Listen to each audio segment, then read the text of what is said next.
De retour dans IDF1 Midi avec notre invitée aujourd'hui qui est Catherine Laborde. Vous pouvez lui poser toutes vos questions en direct pendant toutes les 20 minutes qui nous restent. Enfin, toutes les 20 minutes, c'est pas très français, mais c'est pas grave. Pendant les 20 minutes qui nous restent d'émission, le numéro de téléphone c'est 0892 780 777 avec mon ami Kevin, bien sûr. Oui, comme toutes les semaines. Alors Catherine, vous le disiez tout à l'heure en arrivant à la météo, vous avez un petit peu mis de côté votre métier de comédienne et d'actrice. D'ailleurs, ça va revenir là dans très peu de temps, m'a-t-on dit d'ailleurs. C'est bien renseigné. C'est ce qu'on m'a dit, on a des petites souris qui se baladent.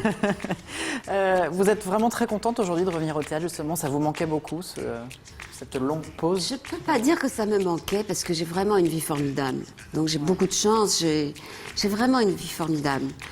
Et je dis ça maintenant parce qu'on ne sait jamais de quoi demain sera fait, bien sûr, mais j'ai beaucoup de chance dans ma vie. Alors, je ne peux pas dire que j'étais malheureuse parce que le théâtre me manquait.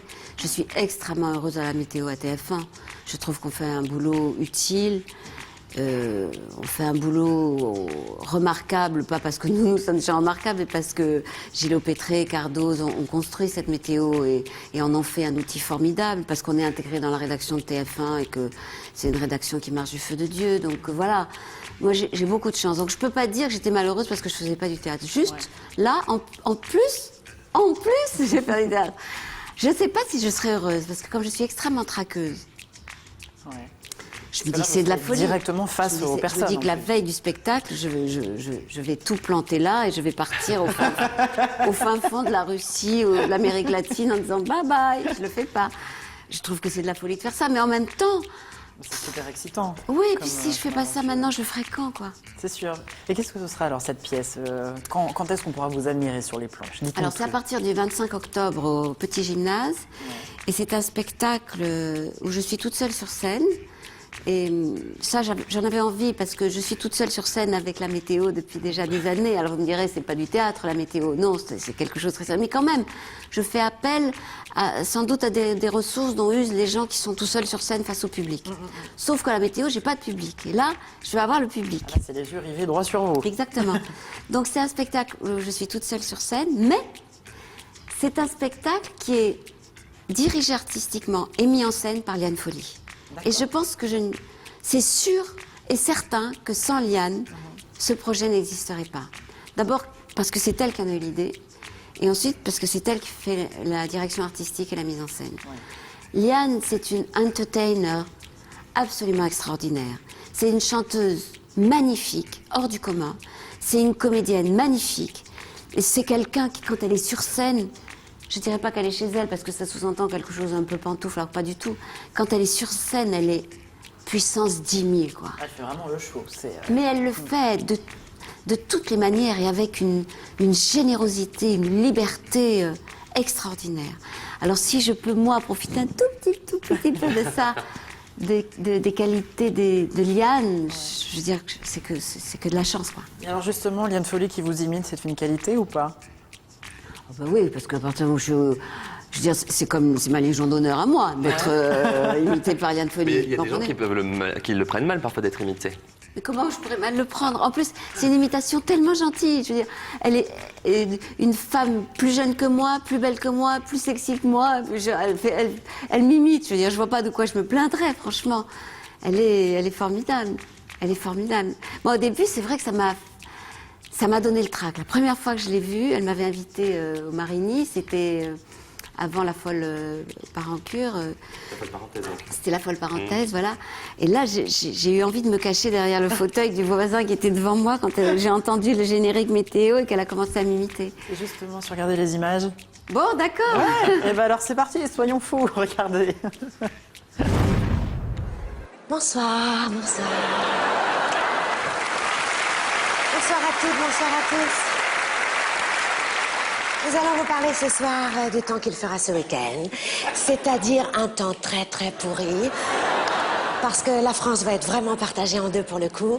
Et alors, nous aurons au nord un temps très très très très très mauvais, et alors au sud vers la Corse, ça très très chaud, très chaud. Et alors nous attendons impatiemment, bien sûr, pour que la France soit encore plus divisée, nous attendons demain impatiemment nos résultats pour les élections présidentielles. Mais en attendant, et avant de nous quitter, un petit dicton du jour pour tout le monde. à la Saint-Valentin, elle lui caresse la main. Vivement la Sainte Marguerite, bonsoir. C'est drôle, hein. Mais vous voyez, comment voulez-vous que je sois? Vous avez vu la beauté, le truc? Enfin, je veux dire, bon, je suis ravie. Est-ce que vous vous reconnaissez dans cette imitation? Alors maintenant, oui. Oui. Vous faites Mais c'est vrai que très très chou comme ça. Non, mais je me suis dit, enfin pas en cette période parce qu'on est en vigilance orange et que c'est une période comme ça très sérieuse de la météo, mais quand ça va redevenir un peu plus léger la météo, il faudra un jour que j'essaye de faire, de tourner sur place ou de. Ah, ce sera votre défi, ça, la Oui, météo. oui, faudra que Nous sommes j'essaye. en direct, on vous prend au mot. Ouais, il Ce faudra sera que votre j'essaye. défi. Il faudra que j'essaye. Voilà. Alors, on l'a dit tout à l'heure, avant d'être présentatrice météo, et d'ailleurs vous allez le redevenir, vous êtes comédienne. Il y a plusieurs animateurs de TF1 qui ont joué dans des fictions sur l'antenne. Est-ce que ça vous dirait de tenter une expérience comme ça? Il y a eu Jean-Luc Reichmann, il y a eu Christophe de Chavannes. Oui, mais ce sont des animateurs. Vous comprenez, nous, on n'est pas seulement des animateurs. Je veux dire, j'adore Jean-Luc et Christophe. Je trouve que ce sont des animateurs formidables. Mais ils peuvent aller dans la fiction parce qu'ils sont animateurs. Nous, on est, je veux dire, surtout dans la période actuelle, là où il y a ces problèmes de grand froid et de neige. Je veux dire que grâce à la météo, il y a des vies humaines qui sont sauvées. Donc il ne faut pas oublier ça.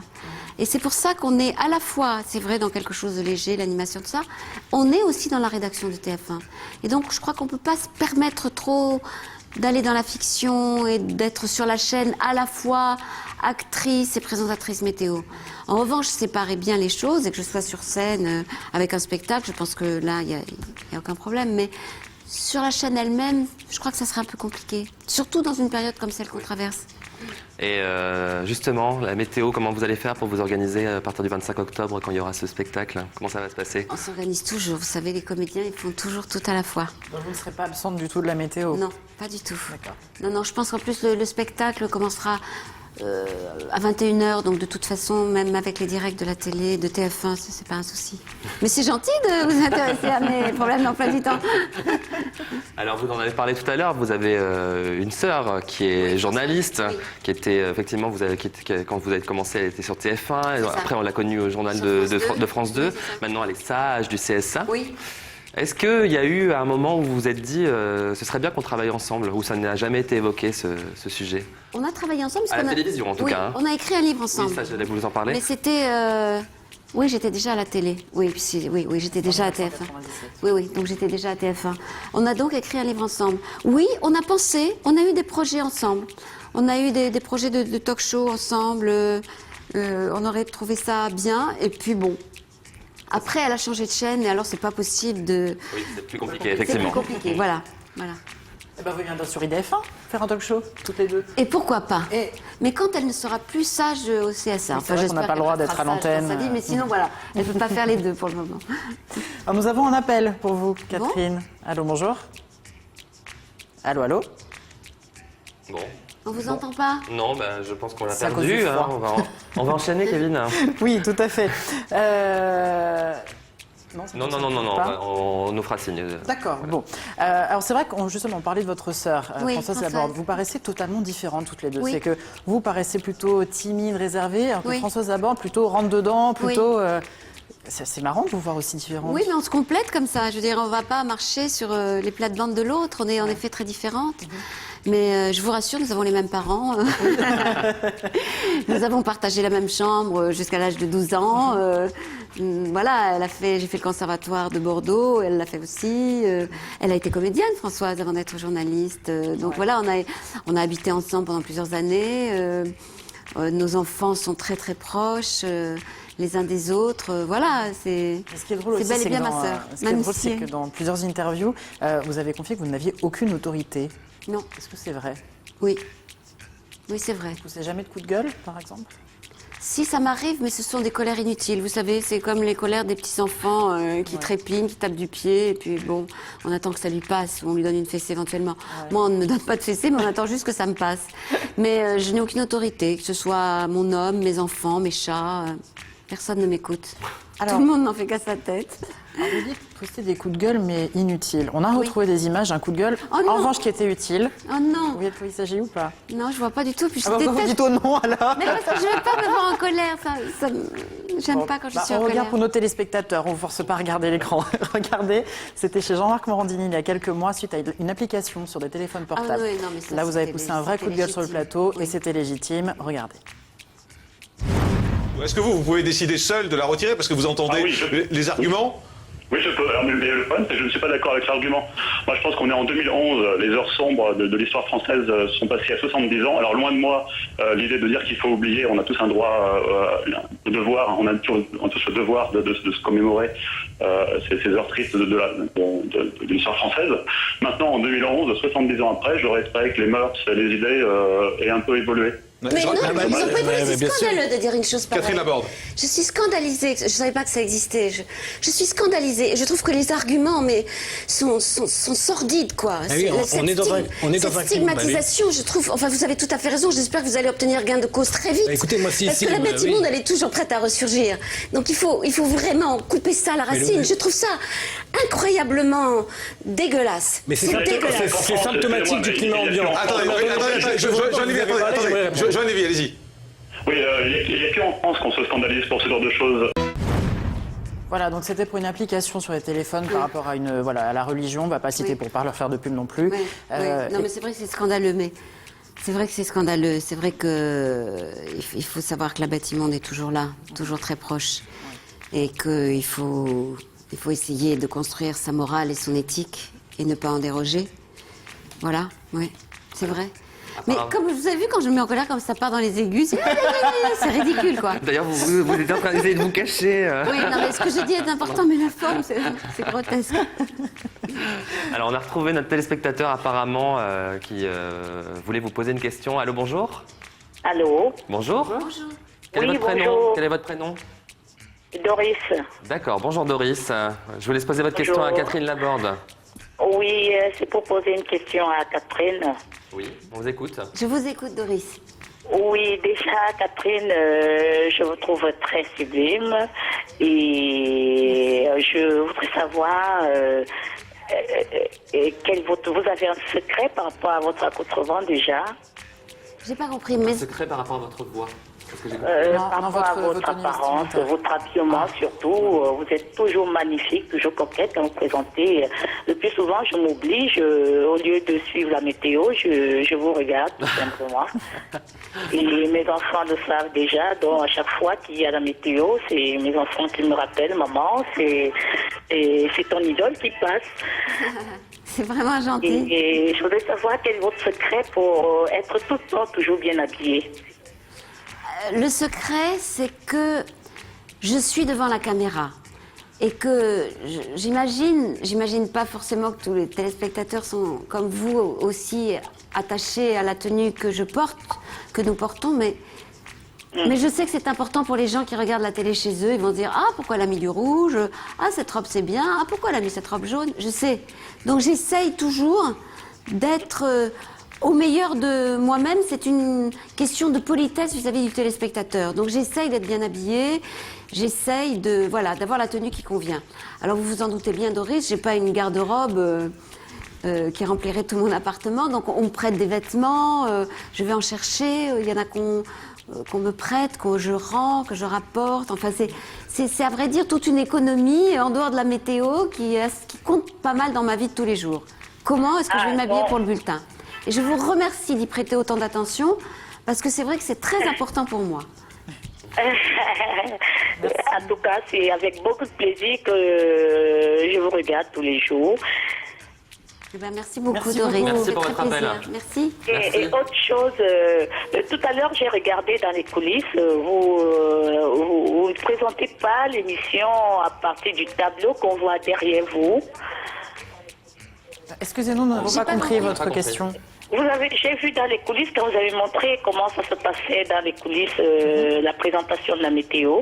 Il y a le tableau, le grand tableau qu'il y a derrière vous, n'avez rien du tout. Oui, c'est ça. Et vous Oui, c'est ça, c'est ce qu'expliquait Evelyne. Exactement. C'est ce qu'on appelle le fond bleu. En fait, tout ce qui est bleu devient la carte de France. C'est pour ça que on parlait des vêtements. Vous ne me verrez jamais habillée en bleu, parce que sinon, au lieu de ma robe, on verrait Grenoble ou la Bretagne. Donc voilà pourquoi on se voit à la télévision. Finalement, on se voit comme vous nous voyez, pour qu'on puisse voir la d'accord. Bretagne. Vous voyez? Ah d'accord, ça j'avais jamais compris ça et de toutes les façons il y a longtemps de cela que j'avais voulu vous parler. Vous parler parce que à chaque fois je vous regarde, je me dis mais quelle est cette belle femme qui est toujours surtout bien habillée, parce que c'est vrai on vous prête mais ça vous va très bien aussi. Mais c'est C'est gentil. pas tout le monde qui les porte bien comme vous les portez vos vêtements. Voilà, merci Doris. Merci, on est obligé merci, Doris. d'enchaîner malheureusement. Merci pour votre appel. Merci. Merci. Est-ce que je peux avoir une photo de vous aussi s'il vous plaît? On va s'en occuper, hein, vous inquiétez pas. On va prendre Bien vos sûr, coordonnées. bien sûr. Merci. Merci. Au revoir. Merci, Au revoir. Doris. Alors on a parlé un petit peu tout à l'heure avec Isabelle pendant le quiz. Vous avez écrit plusieurs livres où vous avez notamment un petit peu exposé votre vie personnelle. C'était quoi la démarche en fait? Ça partait de quelle envie?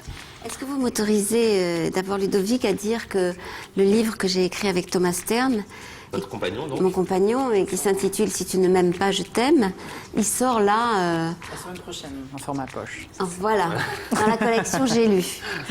Et hier soir, mon compagnon relisait le livre, puisqu'on vient d'avoir quelques épreuves de ce format poche, et il m'a dit « Qu'est-ce qu'il est bien ce bouquin, qu'est-ce qu'il est bien !» Et je pense que je peux dire la même chose que lui. Nous sommes, lui et moi, très fiers de ce livre. Alors nous sommes dans ce livre les auteurs, puisque c'est écrit par nous deux. Nous sommes aussi les narrateurs et nous sommes aussi les personnages. Pour autant, il ne faudrait pas croire que ce qu'on écrit là correspondent à un témoignage tel qu'on pourrait le faire dans un commissariat de police ou dans un magazine People. C'est un livre que nous avons écrit, donc où il y a des choses, comment dire, tout est vrai, mais tout est vrai dans les mots écrits. C'est pas forcément la réalité telle qu'elle existerait pour d'autres. C'est d'ailleurs l'intérêt du livre. Un des intérêts du livre, c'est que lui raconte des choses, la même chose, moi je raconte la même chose, et c'est pas la même chose. Et le livre est construit sur ça aussi. Quand on a eu la commande de l'éditeur pour ce livre, on était fous de joie parce que ça faisait des années qu'on s'échangeait des mails. On répond l'un à l'autre, on rebondit sur un souvenir, sur une formulation, sur un espoir, sur un passé, sur quelque chose de vrai, sur quelque chose de faux. On rebondit toujours l'un sur l'autre. Et on avait déjà 300 pages. On s'est dit, ben voilà, le livre est écrit. Et pas du tout, on a tout repris et on a tout recommencé quand même. Donc c'est vraiment un livre qui est, comment dire, qui est notre œuvre d'art commune. Voilà. Mais c'est une thérapie ou pas, quelque part? Oh non. Vous parce que pensez bien que pour quelquefois- écrire ce livre-là, il m'a fallu 15 ans de divan derrière. Oui. Donc non, c'est parce que c'était fait. La thérapie, c'était fait. Donc j'ai pu me risquer à écrire ce livre. Parce que justement, il y avait quelque chose en moi de pacifié. Voilà. Et que je pouvais être auteur. Et pas seulement témoin. Alors, Mais écrivain. vous avez employé le terme risqué. Est-ce que vous êtes dit, je prends un risque quand même Parce qu'effectivement, il y a une partie, vous avez dit effectivement un peu de votre point de vue, du point de vue de votre compagnon, qui sont des personnages, mais qui sont en même temps vous-même. Est-ce que vous êtes dit, est-ce que c'est pas compliqué d'exposer comme ça des choses très personnelles Je ne vois pas comment est-ce qu'on peut écrire un livre, et dans le mot écriture prend tout son sens, sans dire des choses, je dirais pas personnelles, parce que là ça ressemble, mais sans dire les choses les plus intimes possibles. Je pense pas qu'on puisse écrire quoi que ce soit sans dire des choses très intimes. Sinon on écrit des livres sur rien et sur n'importe quoi. Je veux pas citer de livres. Parce qu'il ne faut pas dire du mal des gens. Mais voilà quoi. À partir du moment où on essaye d'écrire vraiment, et où on essaye de dire la complexité de la vie, forcément on est amené à dire des choses très intimes parce que c'est là-dessus, c'est sur ça aussi que les gens peuvent se retrouver et pas sur l'anecdote. Parce que bon, anecdotiquement, il n'y a pas beaucoup de présentatrices météo qui vivent avec un homme qui est publicitaire et agrégé de philo. Donc voilà. Donc pour arriver à ce que les gens se reconnaissent dans ce qu'on écrit, ben il faut toucher leur intimité. Pour toucher leur intimité, il faut aller chercher dans la sienne pour écrire. Est-ce que ça veut dire que votre prochain livre, dont vous nous avez parlé tout à l'heure, évoquera également des passages de votre vie personnelle ou pas? Où il y aura beaucoup plus de fiction par rapport aux autres, peut-être. Mais c'est forcément de la fiction. Comment ça pourrait ne pas l'être? C'est forcément de la fiction. Mais Ou du moins inspiré. Mais c'est vrai que sans doute dans celui que je veux écrire là, que j'ai commencé à écrire, sûrement il y a, comme vous dites, un peu plus de fiction dans la mesure où je raconte pas forcément une histoire d'amour. Donc c'est quelque chose qui peut-être apparaît moins comme provocateur pour les gens, pour les lecteurs. Très bien. Alors on en a parlé aussi tout à l'heure avec Isabelle, c'est la rose Catherine Laborde. Oui. On va la regarder avant de se quitter. Voilà. Elle est magnifique. Hein.